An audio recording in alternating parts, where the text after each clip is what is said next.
UK in association with Supreme CBD. Adam Smith, Dave Allen's just admitted in the ring there that he wasn't quite good enough. Is that a fair assessment? Absolutely. He's one of the most honest pros you'll meet. I love commentating with him. We all love being around Dave, and he dared to be great tonight, and it was a phenomenal atmosphere, a wonderful, wonderful reception from the Yorkshire fans, and great to be back here in Sheffield. But unfortunately, yeah, he wasn't good enough. I thought Makhmudov got hold of the fight early on. Decent jab, good right hands, and I felt Dave would then come on 6, 7, 8, 9, and there was one moment, I think the end of one of the middle rounds, where he got Makhmudov going a little bit, but he didn't follow up, he didn't let the hands go enough, and I think he'd just taken a few too many right hands, and unfortunately it was a pretty wide win for Makhmudov, who had the points taken off but still won it clearly. And yeah, listen, it was a great win for him. His career was on the line. 2 defeats by stoppage, 36 years of age, coming over from Canada into the Lion's Den, and he boxed really well. And you got to be happy for him. I thought what he said afterwards was great with the fans, and sorry that he beat the hometown hero. And Dave was searingly honest, as he always is. That's the truth. He wasn't good enough, and that's fine. You got to accept it and move on. I think he still wants a crack maybe at the British title, but yeah, tonight it was just maybe just a little bridge too far. What do you think the strategy was, Adam? We're sitting ringside. I thought he was going to try and see what Makhmudov had left after 4 or 5 rounds. Yeah, I think that's exactly what the strategy was. Just sort of a bit like with Johnny Fisher, where he started slow, just let Makhmudov unload the punches, maybe run out of steam. And there was 1 or 2 moments where Makhmudov looked at the corner and his balance wasn't quite right. He thought maybe if Dave could just jump on him, and I just don't think he let his hands go, and I don't think he hurt Makhmudov ever really. And I think those were the tactics, to take it deep. But unfortunately, I think, as Barry Jones said in commentary, he just didn't have the energy levels because he'd been hit too much cleanly, and when he needed to ram those body shots home and up the tempo and the combinations, he just didn't have the maybe the stamina to do it. But he got over the line, he was brave, and he did the 12 rounds, and that's credit to him and to Jamie and Nigel for getting him in fantastic shape. But yeah, the honest truth is exactly what he said. He wasn't good enough tonight. He said that Jamie was looking at pulling him out of the fight at around about round 10.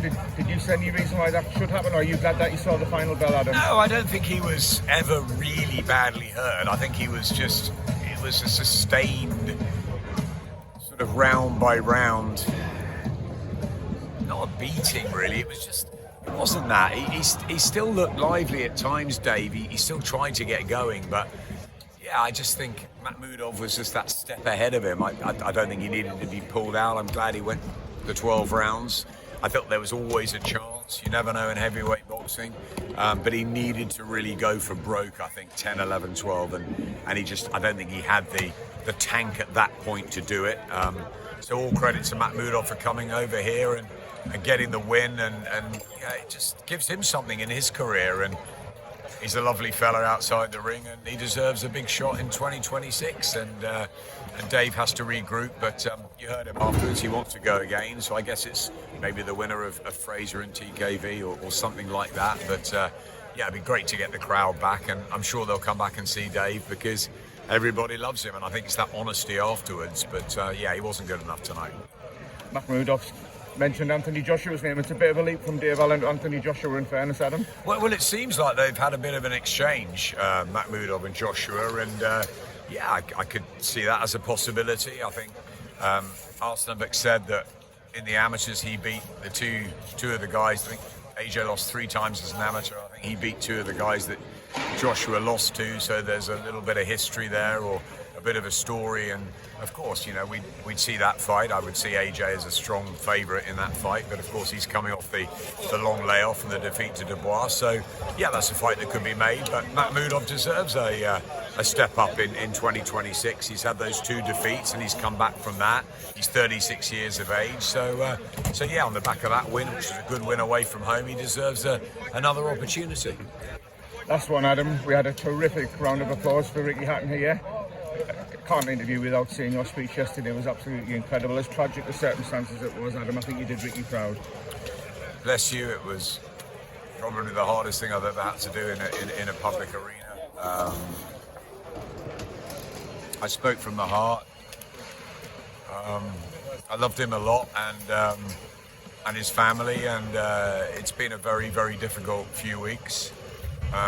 And yesterday was a beautiful but brutal day, and yeah, I don't know how I got through that, but it wasn't about that. It was about his kids and spending time with Campbell later on in the day, and his nephew Jack, who he was very close to. And yeah, but the outpouring of love and the people that came out was extraordinary. I don't think I've ever seen anything like it in boxing. But then I don't think there's been anyone like Ricky Hatton, who's united not just his city but the sport, and has inspired so many people.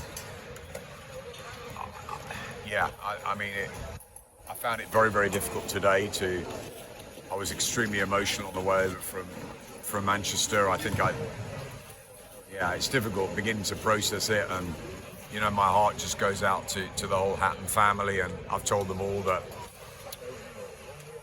his legacy will live on forever, and I will always be part of that, and I'll always do what I can to help Campbell, to help Jack, to help the whole family, and you know, they're a big part of my life, and they're a big part of so many. So yeah, it was great to have the applause today for Ricky. You know, we've had 10 bells over the course of the last few shows at the GBM show, at Frank's show last week, and here tonight, and he deserves that. And you could hear the crowd and them singing. It's a massive loss for boxing, and he will forever be remembered.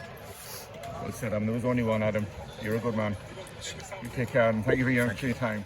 Thanks a lot.